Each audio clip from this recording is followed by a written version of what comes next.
طريق تعز الراهدة والذي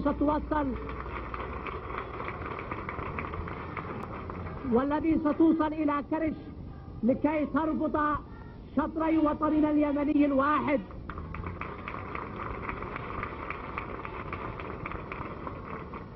فإنني أريد أن أقول إن مشروع كهذا له أهميته الحيوية، وإذا كنا غدا سنفتتح طريق تعز التربة فإن هذا منجزا آخر. وإذا قلت اليوم بأن العمل يمشي على قدم وساق في بناء طريق ذمار رداع البيضاء، وسيكون أيضا موصلا إلى مكيرس لنربط شطر وطننا الجنوبي الشقيق بطريق آخر مع الشطر الشمالي.